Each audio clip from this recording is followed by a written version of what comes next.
We are in The Will to Believe, the essay, within The Will to Believe and other essays, the book. In section 2, James looks at Pascal's wager, and let's look at that somewhat briefly, mainly because it's so interesting. In Pascal's thoughts, there's a celebrated passage known in literature as Pascal's wager. In it, he tries to force us into Christianity by reasoning as if our concern with truth resembled our concern with the stakes in a game of chance. Translated freely, his words are these. This is James' words, describing Pascal's views. You must either believe or not believe that God is. Which will you do? Your human reason cannot say. A game is going on between you and the nature of things, which at the day of judgment will bring out either heads or tails. Weigh what your gains and your losses would be if you should stake all you have on heads, on God's existence. If you win in such a case, you gain eternal beatitude. If you lose nothing at all. If there were an infinity of chances and only one for God in this wager, still you ought to stake your all on God. For though you surely risk a finite loss by this procedure, any finite loss is reasonable. Even a certain one is reasonable if there is but the possibility of infinite gain. Go then and take holy water and have masses said. Belief will come and stupefy your scruples. Why should you not at bottom what have you to lose? So, that's James representing Pascal's logic. Now let's look briefly at part of his response. It is evident that unless there be some pre-existing tendency to believe in masses and holy water, the option offered to the will by Pascal is not a living option. Certainly no Turk ever took to masses and holy water in its account. And even to us Protestants, these means of salvation seem such foregone impossibilities. Pascal's logic invoked for them specifically leaves us unmoved.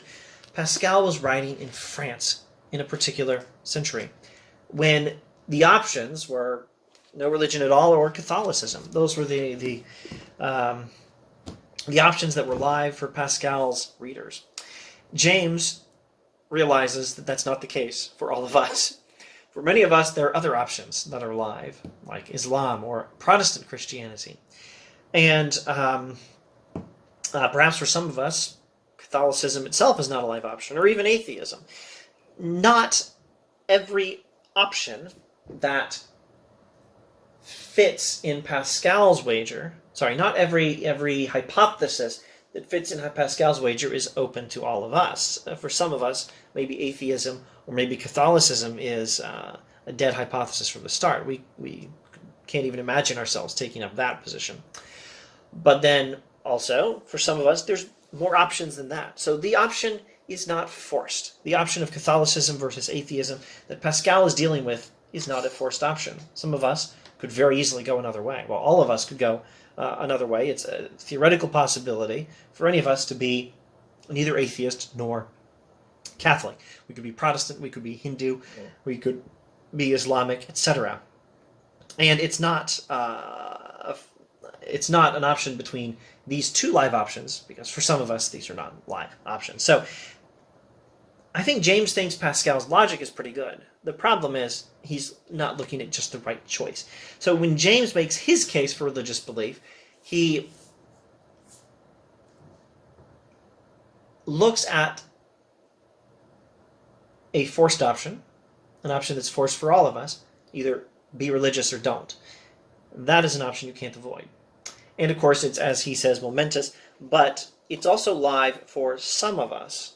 A living option for some of us, because we could go either way, again using his terminology for a live hypothesis and a dead hypothesis. And he realizes and he confesses that it is not a live option for everyone. So Pascal's wager had fairly good logic, but he wasn't looking at the same choice all of us have to make. James is looking at a choice which is for all of us forced, which is for all of us momentous, and is live for some of us. But unlike Pascal, he'll say this is not an option where both choices are available to all of you. Some of you perhaps couldn't be religious if you tried. James seems to acknowledge that this is a possibility for some, or not a possibility for some.